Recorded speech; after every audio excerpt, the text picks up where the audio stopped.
Hello friends, हमारे YouTube channel modern study classes में आपका स्वागत है। आज हम आप लोग के बीच लेकर आए हैं 12th क्लास की अभिक्रियाएं। हम आज आप लोग को दो इम्पोर्टेंट अभिक्रियाएं बताएंगे। ऐसे कर करके दो अभिक्रिया कर करीबन 20 अभिक्रिया बताएंगे जो काफी इम्पोर्टेंट 12th क्लास के लिए है, जो एग्जाम में आपको देखने के लिए मिल जाएंगे। इससे करीबन 10 मार्क्स का क्वेश्चन पक्का आपको एग्जाम में आएगा। ठीक है, तो अब हम लोग अभिक्रिया की ओर चलते हैं। तो पहला अभिक्रिया है कोल्वे अभिक्रिया। ठीक है, कोल्वे अभिक्रिया फेनॉल की अभिक्रिया है। फेनॉल, देखिए अगर फेनॉल जो है, इसे हम लोग फेनॉल कहते हैं। यह है फेनॉल।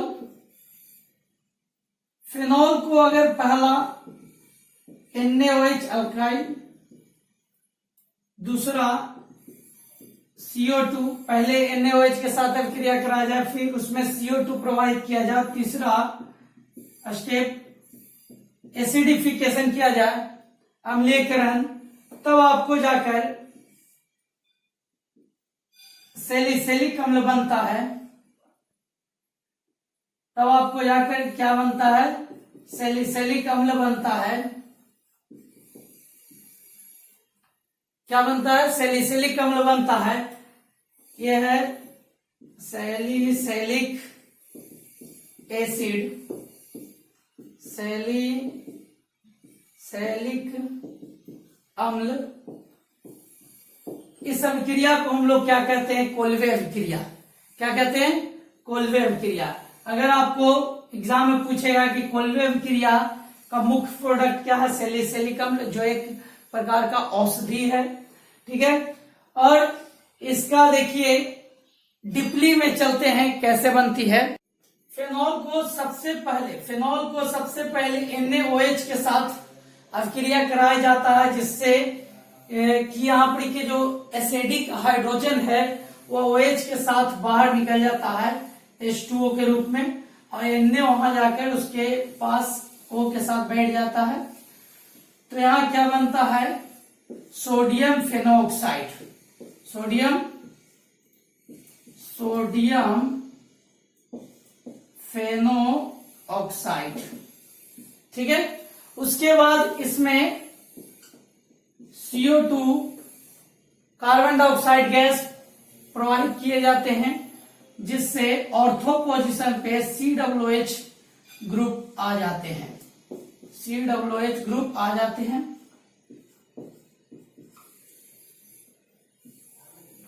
ठीक है, इसे हम लोग सोडियम साल्ट ऑफ सैलिसिलिक अम्ल बोल सकते हैं।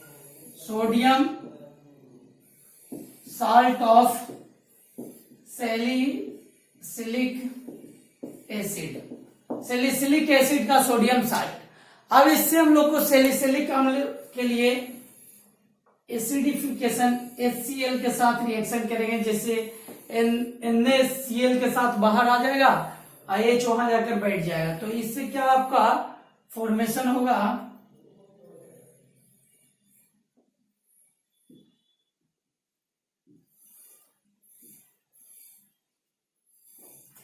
देखिए, इससे आपका फॉर्मेशन होगा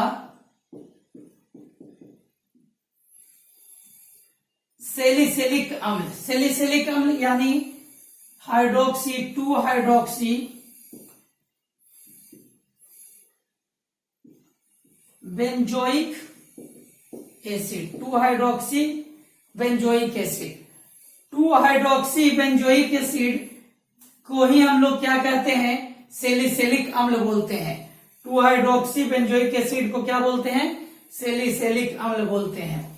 तो कोल्वे अभिक्रिया को बनाने के लिए सबसे पहले देखिए NaOH के साथ फेनॉल की अभिक्रिया कराई जाती है, जिससे सोडियम फेनोऑक्साइड बनता है। H हट जाता है, एसिडिक का हाइड्रोजन। इसके बाद CO2 फ्लो किया जाता है, इसमें प्रवाहित किए जाते हैं। फिर इसके ऑर्थो पोजीशन पे COOH ग्रुप लग जाते हैं। फिर HCl के साथ या तो एसिडीकरण करते हैं, एसिडिफिकेशन यानी अम्लीयकरण करते हैं। तो इससे आपको क्या बनता है? 2 hydroxy benzoic acid. 2 hydroxy benzoic Colway अभिक्रिया का डिफिनेशन देखिए, when phenol is treated with alkali NaOH then produce sodium phenoxide after passing CO2 and acidification it convert into salicylic acid। मतलब लास्ट में सैलिसिलिक एसिड बनता है phenol से। कब? जब हम लोग NaOH के साथ उसको अभिक्रिया कराते हैं, उसके बाद हम लोग CO2 पास करते हैं, फिर अम्लीयकरण करते हैं, तब सैलिसिलिक एसिड बनता है। इसी को कोलवे अभिक्रिया कहते हैं। ठीक है। हिंदी में देखिए, जब फेनॉल को क्षार NaOH के साथ क्रिया कराया जाए तो सोडियम फेनॉक्साइड बनता है, जिसमें CO2 प्रवाहित करने के बाद अम्लीकरण करने से CO2 प्रवाहित करने के बाद अम्लीकरण करने से सैलिसिलिक अम्ल बनता है। क्लियर? तो अगला हम लोग अभिक्रिया की ओर बढ़ते हैं। अगला अभिक्रिया आपके सामने है रायमंड-टेमन अभिक्रिया। रायमंड-टेमन अभिक्रिया देखिए, इसका शॉर्ट फॉर्म आपके सामने लिखा हुआ है। रायमंड-टेमन अभिक्रिया भी फेनॉल की ही अभिक्रिया है। सबसे पहले फेनॉल को लिया जाता है, उसके बाद उसमें बेसिक मीडियम NaOH की उपस्थिति में क्लोरोफॉर्म से अभिक्रिया कराया जाता है। उसके बाद एक मीडिएटर बनते हैं उसमें, उसके बाद उसका एसिडिफिकेशन यानी अम्लीकरण करने के बाद जो प्रोडक्ट तैयार होता है वो बनता है सैलिसिलियल्डिहाइड। इसी को हम लोग क्या कहते हैं? रायमंड-टेमन अभिक्रिया। ये जो है आपका शॉर्ट फॉर्म है, ये आपको दिए हुए रहेंगे कि आपको इतना लिख दिया जाएगा और बोला जाएगा कि हाँ क्या बनेगा। ऑब्जेक्टिव में दे देगा सैलिसिलियल्डिहाइड, सैलिसिलिक एसिड, तो आपको लिखना है सैलिसिलियल्डिहाइड। ठीक है। तो रायमंड-टेमन अभिक्रिया की डीपली देखा जाए, देखिए सबसे पहले हम लोग लेते हैं फेनॉल। सबसे पहले हम लोग किसको लेते हैं? फेनॉल को NaOH और क्लोरोफॉर्म की उपस्थिति में रिएक्शन कराया जाता है, जिससे एक मीडिएटर, एक मध्यवर्ती यौगिक का निर्माण होती है। मध्यवर्ती यौगिक जो होता है वह होता है CHCl2। यह आपका मध्यवर्ती यौगिक है। फिर उसके बाद फिर से इसको NaOH के साथ रिएक्शन कराया जाता है, जिससे हमें प्राप्त होता है सैलिसिलियल्डिहाइड का सोडियम साल्ट, यानी सोडियम साल्ट ऑफ सैलिसिलियल्डिहाइड, यानी सोडियम लवण प्राप्त होते हैं। सैलिसिलिक डिहाइड का सोडियम लवण प्राप्त होते हैं।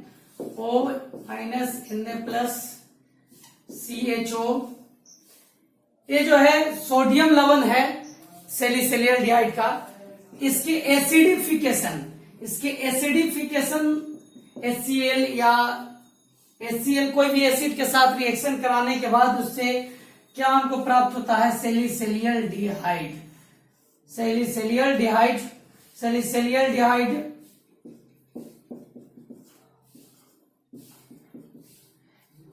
इसे हम लोग 2-हाइड्रोक्सी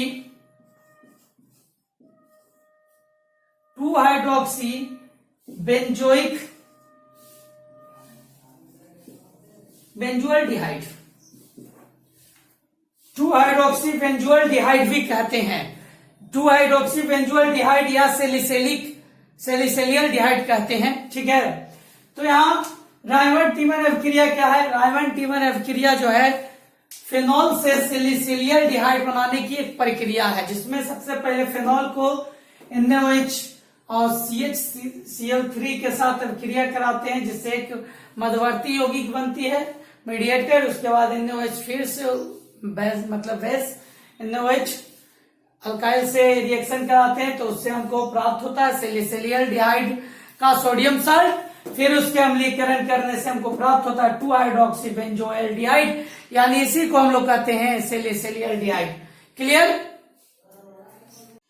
एग्जाम के लिए आपको ये भी याद रखना पड़ेगा कि सैलिसिलिक एसिड का संरचना क्या होगा, उसका सेकेंड नाम क्या होगा? 2-हाइड्रोक्सी बेंजोइक एसिड, और उसका फॉर्मूला क्या होगा? C6H4OH COOH।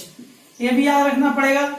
सैलिसिलियल्डिहाइड का संरचना क्या होगी, इसका सेकेंड नाम क्या होगा? 2-हाइड्रोक्सी बेंजोएल्डिहाइड, और इसका इसका सूत्र फॉर्मूला C6H4OH CHO एकदम कंफर्म आपको रट लीजिए, क्योंकि ऑब्जेक्टिव या आपको 1 मार्क्स में पूछने वाले हैं, ठीक है। और इसके याद रखने से आपको ये भी फायदा होगा कि आप जो कंपाउंड बनाइएगा फॉर्मेशन के लिए कोल्वे रिएक्शन और रायमंड-टिमर रिएक्शन, तो उसको में मेन प्रोडक्ट का मतलब आपको संरचना याद रहेगा, डायरेक्ट लिख पाइएगा, ठीक है। अब रायमंड-टिमर अभिक्रिया के परिभाषा की ओर बढ़ते हैं, डेफिनेशन की ओर। देखिए, जब फेनॉल को क्लोरोफॉर्म CHCl3 के साथ क्षार NaOH की उपस्थिति में क्रिया कराई जाती है तो सैलिसिलियल डाइड बनती है। इसी को हम लोग रायमंड-टिमर अभिक्रिया कहते हैं। When phenol is treated with chloroform CHCl3 in presence of alkali NaOH, then salicylaldehyde is formed। ठीक है फ्रेंड्स, इसी के साथ हम अब अगले वीडियो 12th का लेकर आप लोग के सामने आएंगे। इसी से आपको ऑब्जेक्टिव्स भी पूछे जा सकते हैं, याद रखिए। इस तरह से पूछेंगे रायमंड-टिमर अभिक्रिया में मुख्य प्रोडक्ट कौन होते हैं, ऑप्शन दे देगा सैलिसिलिक अम्ल, सैलिसिलडिहाइड, इसी तरह से कुछ और एग्जाम दे देंगे तो आपको मारना है सैलिसिलडिहाइड, ठीक है। तो अगर इस तरह से कुछ शॉर्ट में दे देगा, जो फर्स्ट बार हम बताएं कि मतलब अगर आपको इस तरह से फॉर्मेशन कर देगा,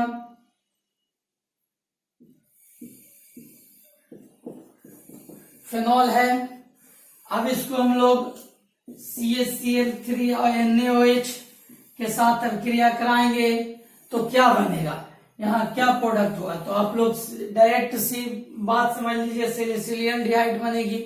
इसी तरह से आपको अगर पूछ देगा, इस तरह से दे देगा फेनॉल ऐसे भी होता है, फेनॉल ऐसे भी होता है, ठीक है।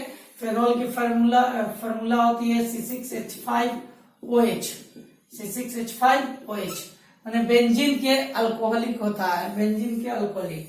देखिए इधर OH फेनॉल है, इसको सबसे पहले NaOH के साथ अभिक्रिया कराया जाए, दूसरी बार CO2 प्रोवाइड किया जाए, तीसरा एसिडिफिकेशन, क्या बनेगा प्रोडक्ट क्या बनेगा, तो आप लोग क्लियर बता दीजिए, सैलिसिलिक अम्ल बनेगा। तो इस तरह से आपको ऑब्जेक्टिव्स भी पूछे जा सकते हैं और 2 नंबर में क्वेश्चंस आ सकते हैं कि रायमंड-टिमर अभिक्रिया क्या है, कोल्वे अभिक्रिया क्या है। ऑब्जेक्टिव्स 1 मार्क्स में आ सकते हैं। तो अब अगले वीडियो लेकर आप लोग के सामने प्रेजेंट होते हैं। आप लोग लाइक करें, सब्सक्राइब करें, थोड़ा चैनल को शेयर भी कर दे ताकि अधिक से अधिक लोग व्यूअर्स मिल सके।